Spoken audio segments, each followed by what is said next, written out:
Bonjour à tous et bienvenue pour l'essai de ce SUV urbain ultra technologique qui a la faculté de se déplacer tout seul grâce à la clé de contact.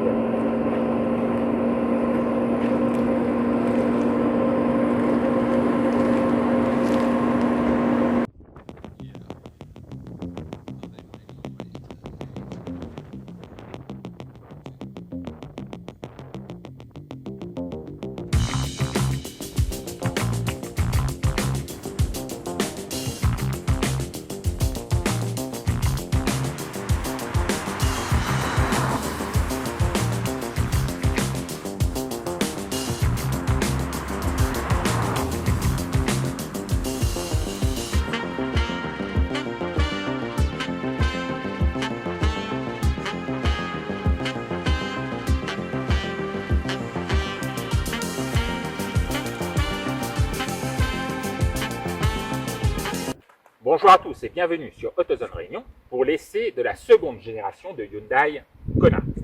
Alors la première mouture a eu un succès assez phénoménal en Europe et également à la Réunion où il s'est écoulé à environ 3000 exemplaires. Alors il y a deux offres sur le segment PSUV chez le constructeur coréen. On a la petite Bayonne et puis on a ce Kona qui devient, on le verra, un peu plus imposant. On pourrait dire que voilà, c'est un compromis parfait entre la Bayonne et le SUV compact Tucson. Mais bien évidemment, on va analyser ce nouveau design. Il reste encore des codes stylistiques de la première génération, mais le style évolue dans les grandes largeurs. Avec tout d'abord voilà, cette signature lumineuse sur toute la largeur, un seamless horizon. Et puis, on aura deux types de carrosserie. La carrosserie Techno Premium, je dirais, et ensuite la finition Premium N-Line et Exclusive N-Line. Aujourd'hui, on se retrouve dans le modèle le plus équipé, Exclusive N-Line. Alors, N-Line, ça rajoute bien évidemment un bouclier encore plus torturé avec des inserts laqués, mais également des inserts couleur carrosserie. Ça lui donne voilà, un design un peu plus acéré. On a également les feux en partie basse qui sont full LED adaptatifs avec feu de croisement et de route automatique. Attention néanmoins, ils se positionnent dans les coins et là ils sont assez exposés en ville. Alors ce véhicule il a bien grandi avec 4,35 mètres de long et même 4,39 mètres dans notre finition N-Line. Cet agrandissement est bien réparti entre l'empattement plus 6 cm et les portes à faux. On le verra plus tard, ça le rend évidemment plus pratique. On a également de grosses navires de carrosserie en diagonale sur les deux portières. On a aussi les passages de roues qui me rappellent un peu, moi, le Tucson. Sur notre finition N-Line, ces passages de roues sont peints couleur carrosserie. Ils seront plastique brut sur les finitions Techno et Premium. Finition N-Line, on a également ces bas de caisse avec insert chromé.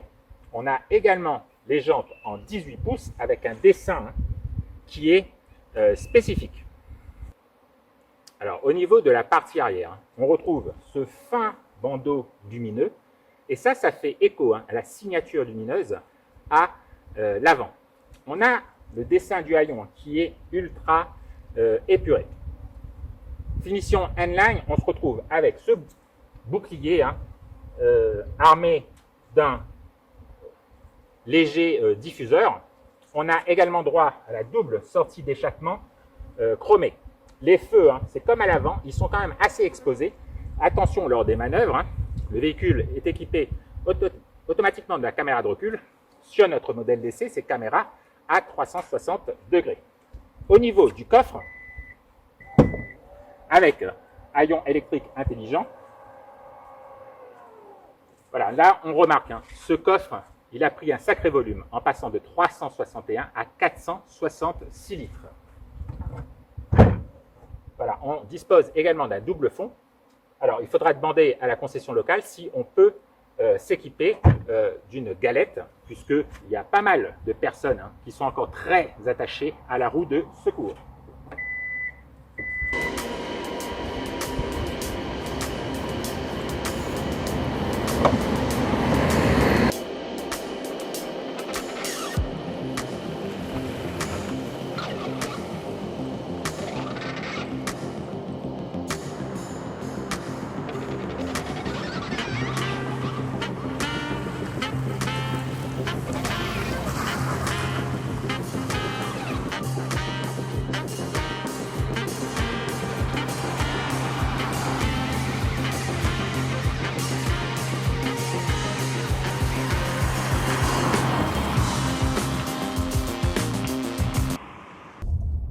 Alors, un petit tour dans ce Kona de seconde génération. On l'a vu au niveau du coffre, on a vraiment gagné en capacité de chargement. Et avec ces 6 cm de plus en empattement, on gagne également de l'espace pour les jambes à l'arrière. Et il faut bien dire que c'était un des défauts de la première génération de Kona. Et on retrouve le nouvel agencement, aussi moderne que l'extérieur, je dirais, avec une double dalle numérique de 12,3 pouces. On va faire un arrêt rapide sur les équipements. On va d'ailleurs déconnecter une aide à la conduite qui m'embête un tout petit peu, c'est le limitateur de vitesse. Voilà, désactivé. Alors ce système multimédia, voilà, il y a pas mal de sous-menus, mais il est assez intuitif. On ne va pas se faire un cancer du cerveau. Alors, double dalle numérique, ça ne se voit pas à ce niveau de gamme. Mais également des équipements tels que la caméra d'angle mort, si j'active les clignotants. Ça s'affiche l'angle mort sur mon instrumentation des deux côtés. En plus des détecteurs, bien évidemment. On a également une alerte d'attention si mes yeux ne sont pas fixés sur la route. Au bout de quelques secondes, on va me dire arrêtez de regarder l'écran, la console centrale, regardez à nouveau la route. Et bien d'autres équipements, 4 finitions, Techno, Premium, Premium N-Line, Exclusive N-Line. Dès la finition d'entrée de gamme Techno, on dispose déjà de la conduite semi-autonome de niveau 2, avec régulateur de vitesse adaptatif et centrage dans la voie. Voilà, on va vous afficher les principaux équipements innovants de ce Hyundai Kona 2. Si vous voulez plus de détails, là je vous conseille véritablement d'aller sur le site autozoneréunion.com. On a également la console centrale avec les raccourcis pour le système multimédia, les commandes de clim. Alors cette console centrale, elle est sombre aujourd'hui dans cette finition N-Line, mais elle peut être en plastique type alu brossé. Voilà, c'est ultra ergonomique. Puis on a encore les prises USB-C sur le tunnel central, les modes de conduite, les commandes de siège, de caméra et un panel de rangement sur tout le tunnel central. Ça rend ce véhicule ultra pratique. Alors pourquoi? Parce que le levier de vitesse, il est maintenant positionné au niveau du volant. Et ça également, c'est ultra ergonomique. On a encore ce nouveau volant 3 branches. Pareil, les commandes intuitives.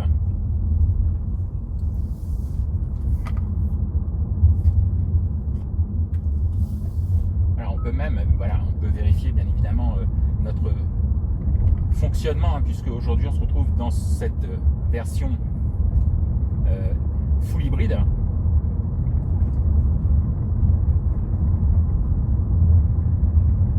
Voilà, finition N-Line également, on a des inserts rouges sur la planche de bord.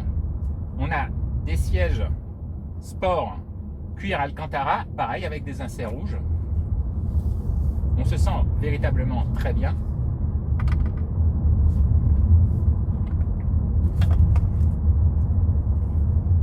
Au niveau de la motorisation, donc aujourd'hui on se retrouve avec le bloc hybride qu'on connaît très bien chez Hyundai. Je crois que la première fois que la marque coréenne l'a utilisé, c'était pour le Ioniq hybride. Ensuite, il a été utilisé également sur le Kona de première génération. Il couple donc un moteur thermique 1,6 litre de 105 chevaux et un moteur électrique de 43,5 chevaux. C'est associé à une batterie de 1,56 kWh, très réactif, qui se recharge assez vite. Et l'ensemble est accouplé à une boîte à double embrayage et 6 rapports.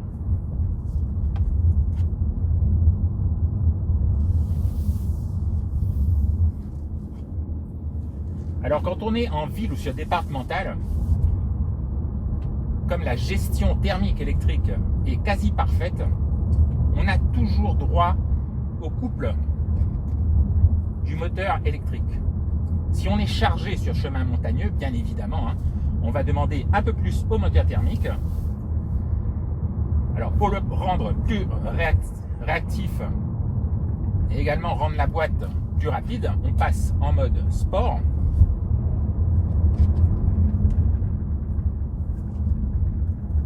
Voilà, et les performances générales resteront pour moi très correctes. En tout cas, c'est ultra agréable dans la vie quotidienne.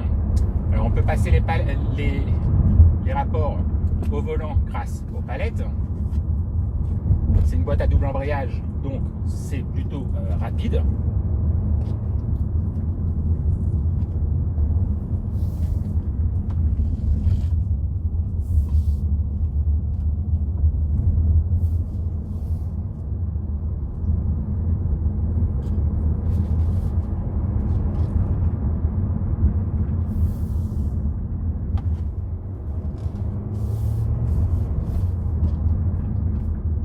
Repasser en mode D, et on peut également repasser en mode éco. Et cette fois-ci, les palettes ne servent plus à passer les rapports, ils servent à récupérer.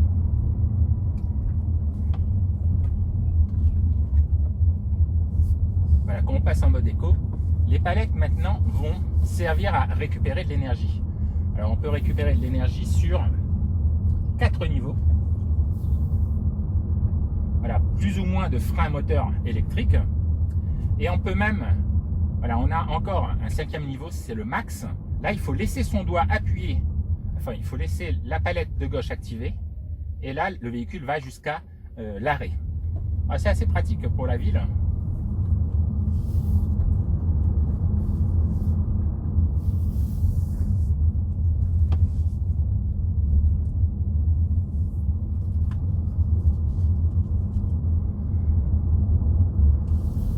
Avec ce châssis évolué, Hyundai joue la carte du confort. Ils ont réglé les suspensions assez souples, même si on dispose de jantes en 18 pouces. Il faut bien savoir que les pneus sont à flanc large. Donc ce véhicule filtre bien et avale les bosses. Ça, c'est quand même un progrès, encore une fois, par rapport à la première génération. Le comportement n'est pas hyper sportif, mais on sent très bien la caisse, en tout cas au niveau du bassin, bien calée dans les petits sièges sport. La direction, elle est précise, mais pas ultra informative, je dirais.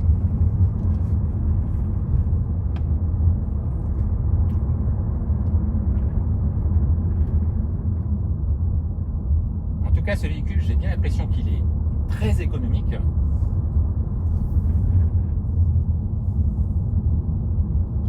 Pratique, ultra technologique pour la catégorie. Alors le problème, c'est que avec une dotation de série qui a des équipements très généreux dès la finition techno, ça implique automatiquement des tarifs en hausse.